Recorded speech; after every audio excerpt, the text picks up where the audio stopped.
Hi friends, welcome back. This is Azriel, and today we are talking about solar. Specifically for us when we are living off-grid, which that is how we tend to be. We utilize solar power to provide what we're in need of. And with that, we adjusted and addressed our system in order for it to work best for us. We utilize a lot of low voltage appliances, speaking of the refrigerator or the diesel heater, and low voltage lights, and we set it up in this manner with the thought of being able to not need recovery or recharging of batteries for an extended period of time. And also with this, it's all in how we utilize our power that offers us this as well. So with that, I'm going to run you through a few things that have worked for us and how we set it up and maybe a little bit of why. And we'll enjoy the journey together. So with our system, part of what we have installed first is a charge controller. This is a 100 amp MPPT charge controller. And what it does is it offers the opportunity for us to utilize solar panels up to 100 amps worth to then charge our batteries.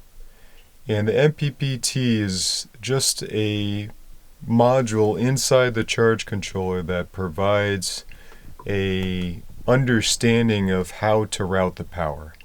It has different charge capabilities, and it provides a balancing feature in order for all our batteries to be at the proper voltage throughout. And with or alongside the charge controller, we also have an inverter charger. What that does is it not only provides us this opportunity of charging, if we do have a generator running or if we happen to be somewhere that we can plug into shore power, it'll route the electricity into the batteries and provide that opportunity to charge them.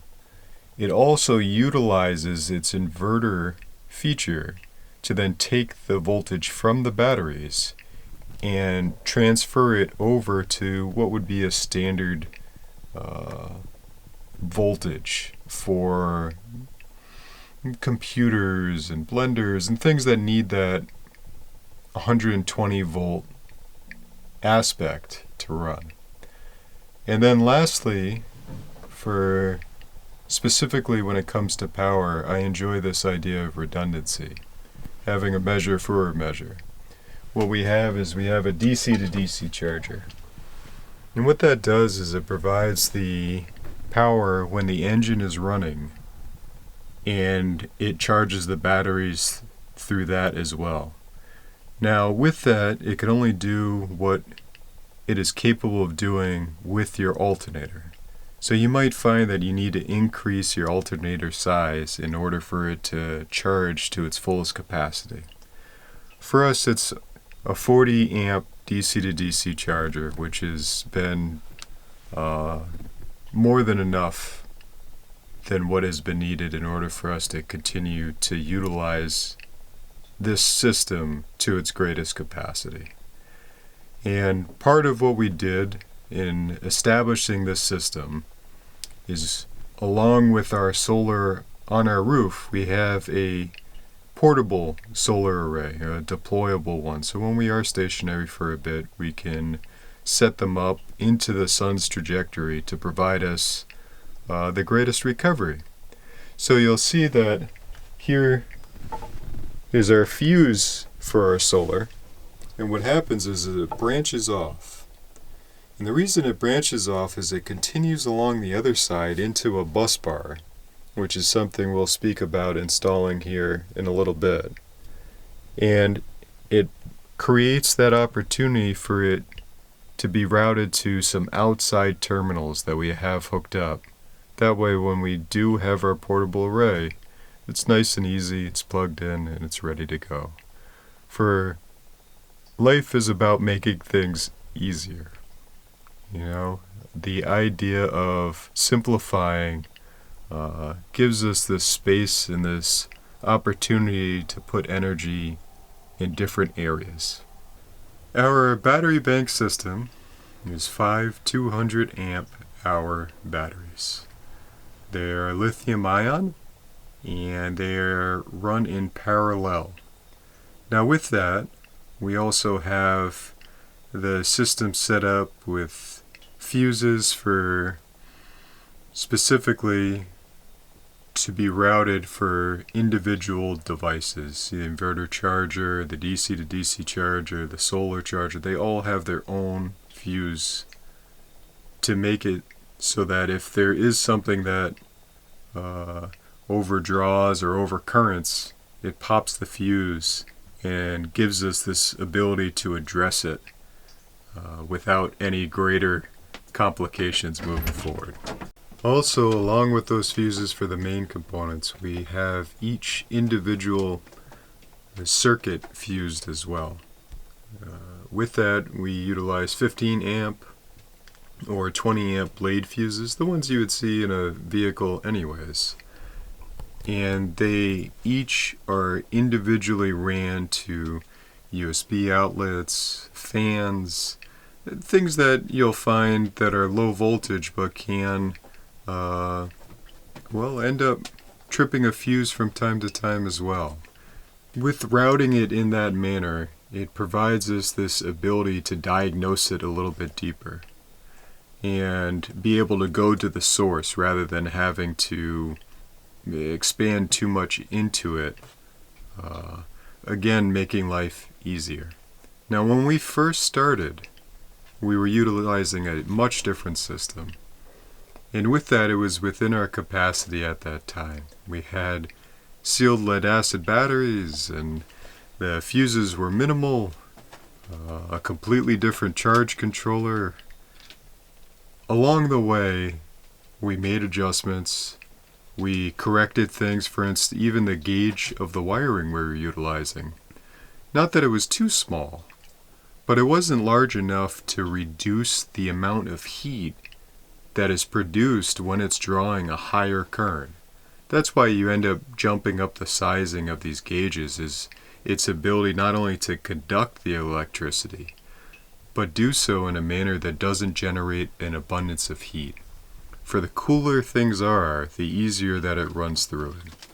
And now that's where we are at this juncture, utilizing 2-watt cabling and fuses throughout each individual circuit or each individual device, portable arrays that have their own terminals outside. I say these things for the idea that it creates this knowing that however you proceed is going to be what's best, for it's what you're doing at that moment. Just know that you can address it and approach it and change things as you go along, knowing what is best for you. For how you begin is never how you end. And that's the fun in the journey. Alright, what are you doing? Hello friends. Today we are addressing the solar battery bank. Specifically with the way that we have set our system up.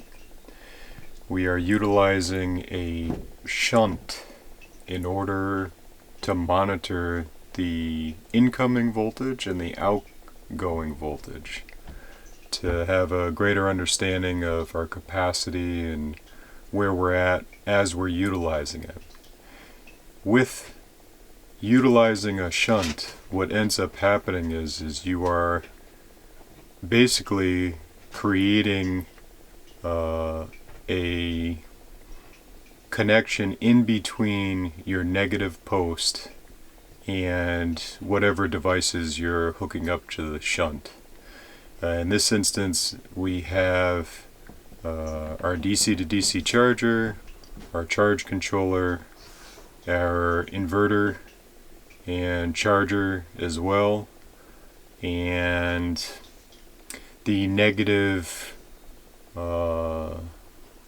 from the rest of the devices that we utilize, USBs, lights, refrigerator, the diesel heater, and so forth. Now with that, what ends up happening is if you take a look with me right here, you'll see we have multiple connections. So we have 1, 2, 3, 4, all hooked up to that shunt. And with that, now what is created is this idea that the electricity or the current runs through this, runs through this, runs through this. It's not as clean of a connection as it can be. And anytime you have a connection that isn't as great of a contact, you end up reducing what it's capable of doing. So what we're going to do today is we're going to install a bus bar to reduce the overall amount of connections going to that shunt. And now with that, what we'll do is we'll end up removing 3. That inverter charger I'm still going to have directly to the shunt, with the idea of what it provides and how much electricity and current that runs through it. I want it to be a direct connection to the shunt. Now, the charge controller, the DC to DC charger, and the rest of the devices don't draw as much, so it's not as integral to have it directly to the shunt.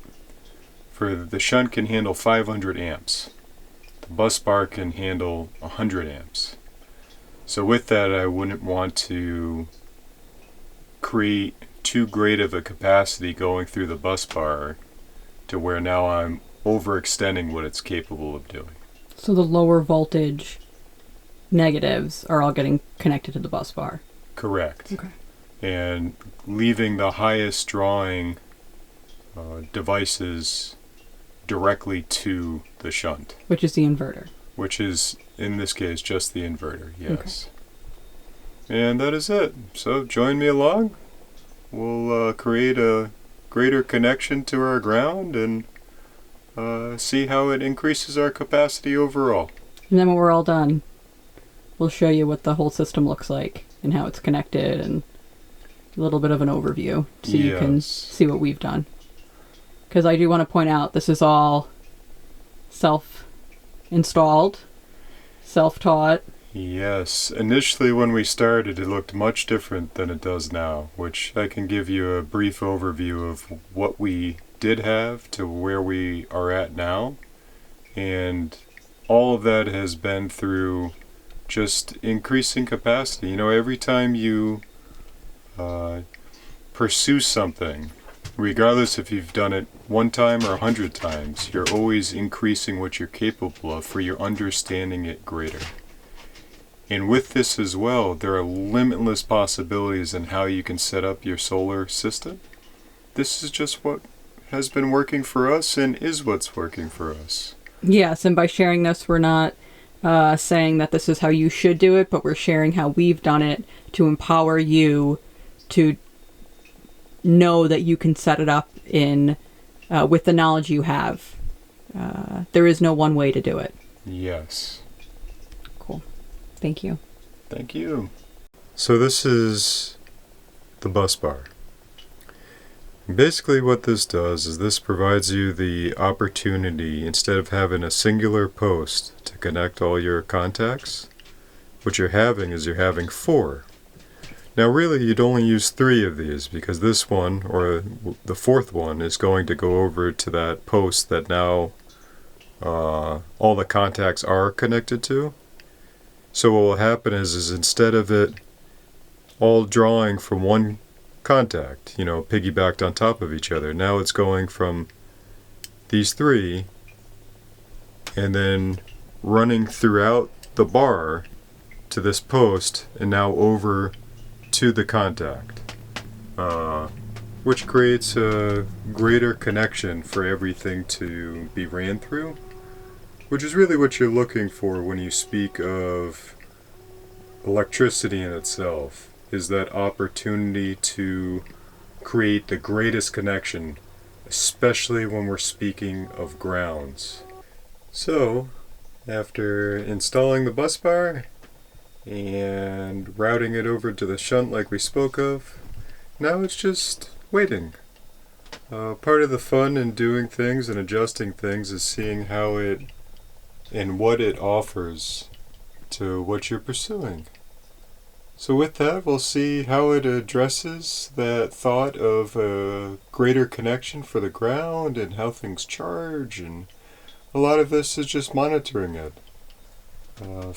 Like we spoke of, there are limitless possibilities, and it's knowing what makes it easier for you and offers you what you're in need of.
Thank you all for joining me and addressing this adjustment in our solar system alongside.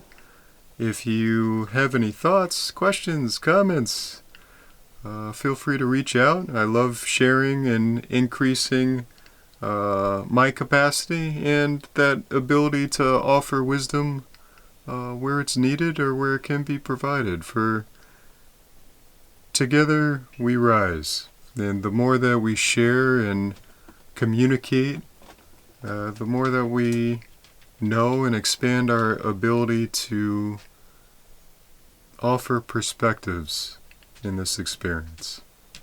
I love you all. Journey well.